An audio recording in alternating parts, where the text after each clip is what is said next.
So in this video, I'm going to do two things. The first one is that I'm going to talk about the number one thing that I see that holds people back from becoming as strong as they possibly can be.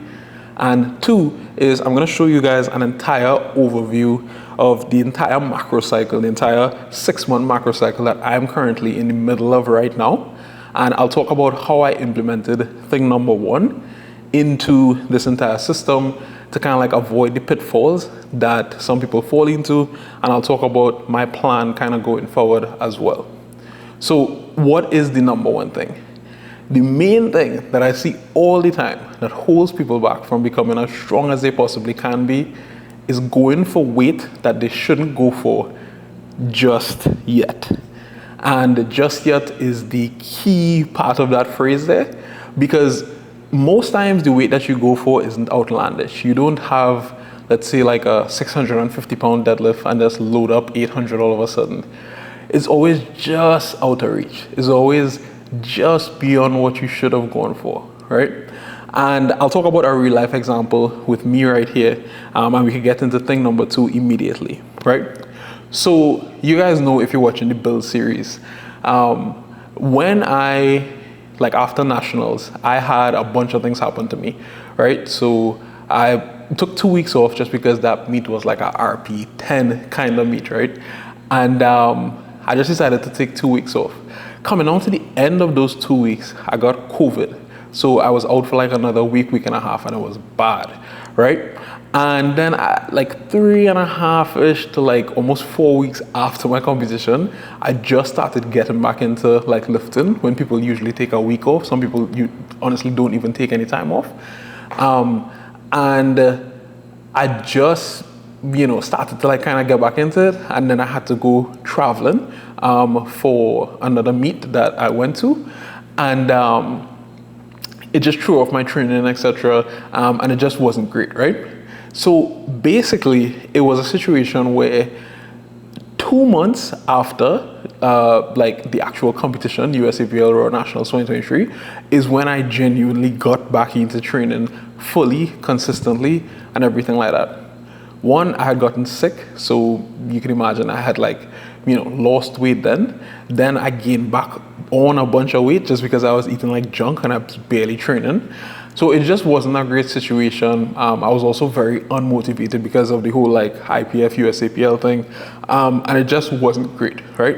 Now, I say all that to say, when I was coming back into training, I wasn't in the same position that I was in leading into USAPL Raw Nationals. One, obviously because I just compete, but two, because of all the crap that happened in that 2-month period.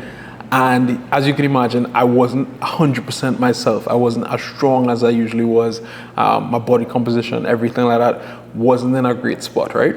So keep that in mind. That will sort of like preface this entire thing. And we'll get into how that ties into the first couple blocks of training here that I actually just executed on, right? Now, you guys know whenever I have out the laptop, we're going to be having a screen recording so I can show you guys exactly what I'm talking about. On the screen right now, you will see this is a Google Sheet here, and this is basically just like an overview of my training plan or the macro cycle that I'm about to run. It's divided up into 5 different phases, and the phase that I just completed in the first 5 episodes of the build was phase 2. So I just completed phase 2 there, right?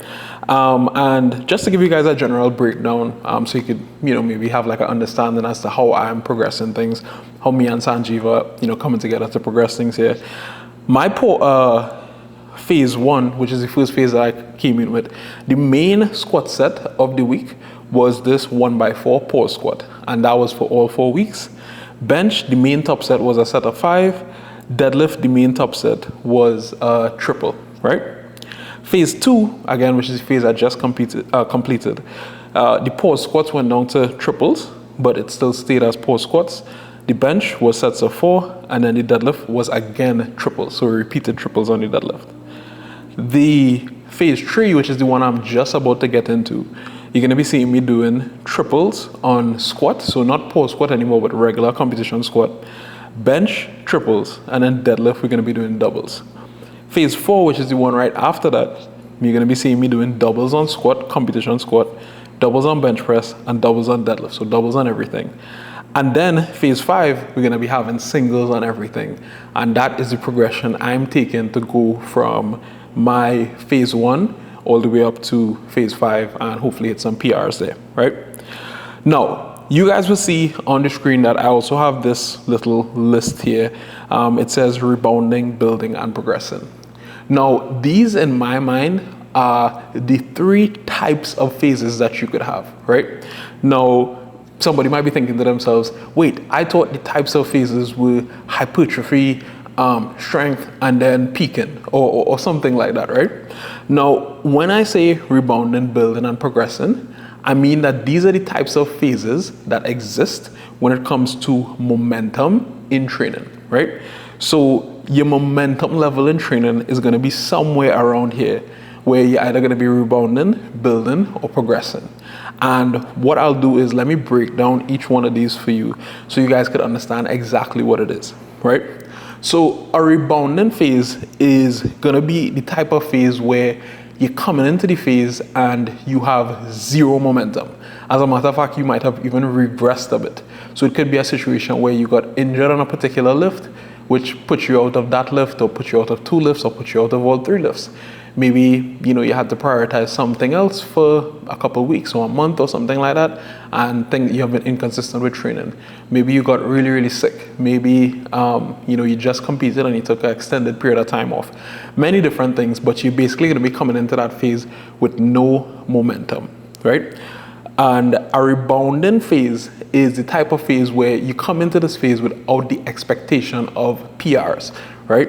You come into this phase thinking, okay, I am going to be below my PRs, but that is okay, regardless of how I feel. I'm not going to overreach, even if I feel great. The purpose of this phase is to set me up, right? A building phase. Now, a building phase is somewhere between rebounding and progressing, and I'll explain what progressing is.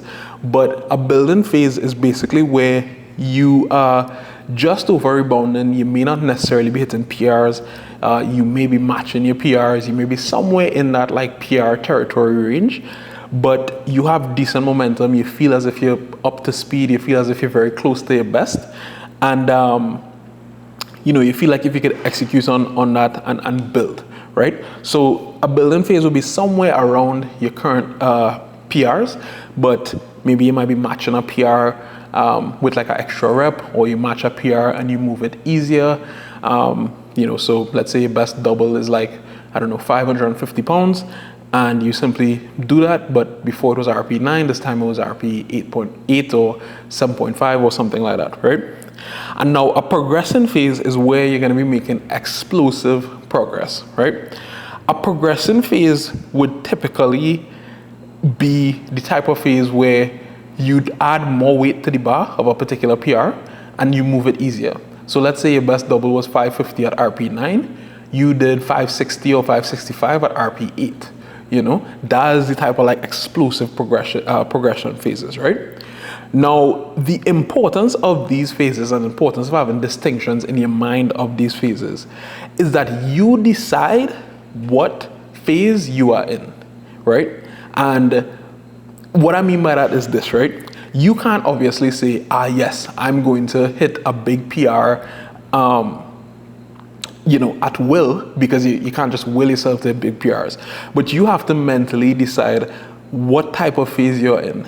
And the earlier that you could decide, instead of just training willy-nilly and seeing what happens, is the better it would be for you, right? So I gave you guys the entire caveat of what my 2-month period looked like after nationals, right? And let me show you exactly how I implemented this rebounding, building, and progressing series in order to get to the point where I'm at, where, as I said in the last couple episodes of the build series, you guys saw me hit some big PRs, right? So phase 1 is on the screen right here, and you can see that I started off with pause squat sets of 4, bench press sets of 5, and then deadlift sets of 3, right? Now, coming into this, because I knew beforehand that I am not where I was before, or maybe I could have been there, but I was unsure, I decided beforehand that this would have been a rebounding phase. I could have said, you know what, I'm going to try to push some PRs in this block. I need to catch up. Everybody else on social media is pushing big numbers, etc. I could have said that. I could have, I lost 2 months, but I decided that this was going to be a rebounding phase, right? So you guys could see here highlighted, I highlight this in red actually, but what you'll see here is that this is how far below my current PRs I ended on all 3 of these. So my pause squat, super sandbag, I was about 25 kilos or 55 pounds below my best set of 4 paused on squat. I was 22 pounds or 10 kilos below my best set of 5 on bench press. And I was 11 pounds below my best set of 3 on deadlift, right? I decided beforehand that this particular phase I was gonna undershoot. Now, what was the purpose of that? The purpose of that was to set myself up for the other phases.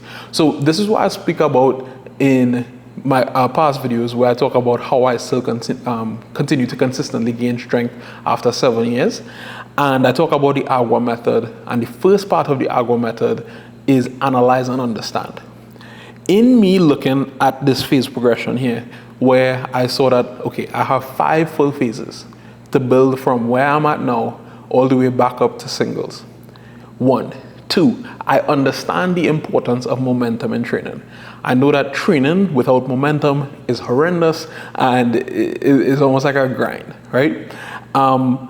And because of that, I understood that I need to rebound and just simply allow my body time to build up to really then get back to a place where I could really start clicking some numbers here, right? Now, here's the thing. Even if you go into a phase and you say, this is a rebounding phase, right? And things start to move well, there's no reason why you should bump the weight mid-phase or bump your goals mid-phase just to try to catch back up, right? So I'll show you a perfect example here, right? On the deadlifts, right? And on the bench press, you could see that I ended with minus 22 pounds on the bench and minus 11 pounds on the deadlift. So technically that would mean that in that particular phase, I made no progress. I didn't get stronger. I didn't do anything that I haven't done before, right? Now, and the weight also didn't move particularly well. But here's the thing, because I decided to go lighter there and I gave my body the opportunity to recover, to feel good, to go through the motions, to get back up to speed slowly, in phase 2, if you look here, you would see that I ended up with a plus 11 pound PR on my set of 4 and a plus 22 pound PR on my deadlift set of 3. So you can see how I went from undershooting and just simply, okay, well, I'm rebounding, all the way to progressing. So I went from rebounding to progressing just like that, right? So what a lot of people don't understand is that they feel as if they look at things at a very myopic perspective, meaning that, yes, this block is this block, and in this block, I must make progress, because if I don't make progress here, then I'm not making progress and things aren't going well. And that's the wrong way to think about it. The right way to think about it is on a more macro level. I will sacrifice this block. I will delay my gratification in this particular block to set me up for the future. You don't need to hit PRs every single phase. And that is one of the crucial things here, right? Now, you can see with the squat that I was still in the negative, meaning that I was still rebounding on the squat. Now, why is that? For squat in particular, I know that squat for me is a lift where it's very easy for me to do too much on the squat. And I spoke about this in a couple different videos.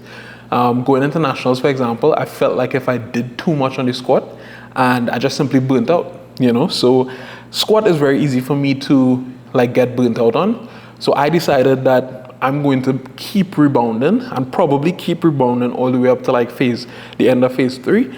And then phase 4 and 5, I feel like if my body might be in a position to flip the switch and start to make some progress, right?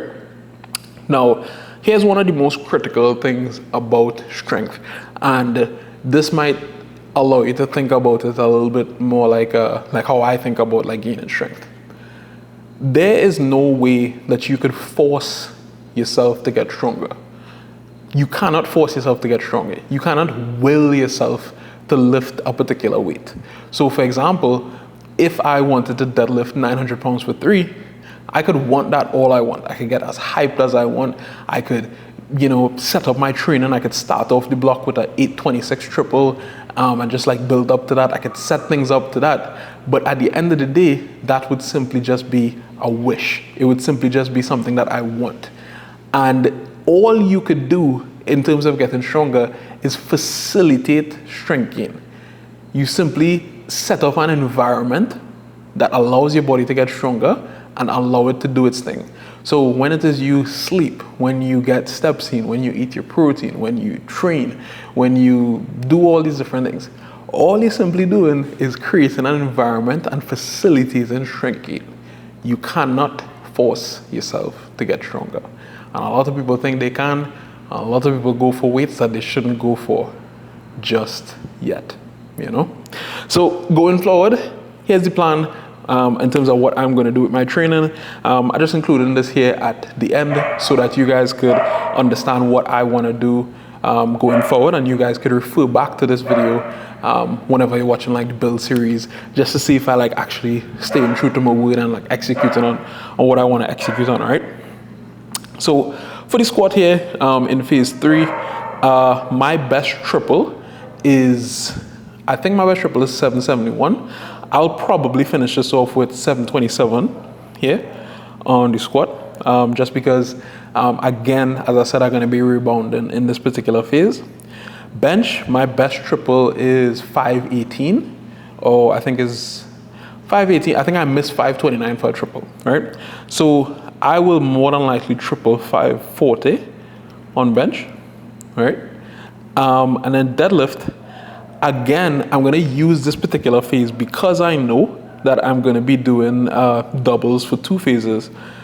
I'm not gonna force myself to hit anything crazy on this particular phase. I'm gonna kind of switch back over to building mode and then switch back to progressing. So for example, my best double on deadlift is 859 or 860.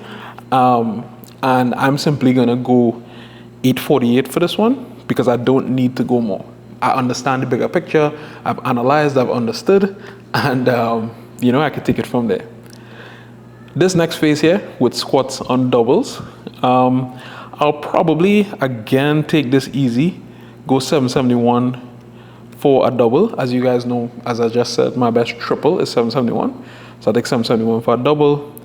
Bench, I'm not sure exactly where I'll be at with bench, but ideally I'd want to take 562 for this double because my best double is 551.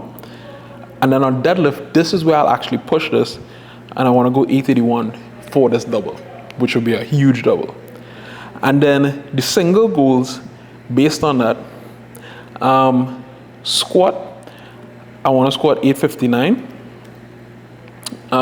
Again, I don't really need much on squat to push on and make progress. So I think 859 will be there. Bench, I want to bench 595, which will be a task. And then deadlift, I want to deadlift 925. So those are some huge goals, but I think I can execute on them. Again, I hope you guys, kind of enjoyed the concept of the rebounding, building and progressing, and I hope it helped you guys build on the whole like agua thing that I talk about. And I just wanted to provide this video so you guys could understand like a top-down view of my training, how I think about it, and what allows me to keep making progress on a extremely consistent and predictable basis. So hope you guys enjoyed the video. Catch you in the next one. Peace.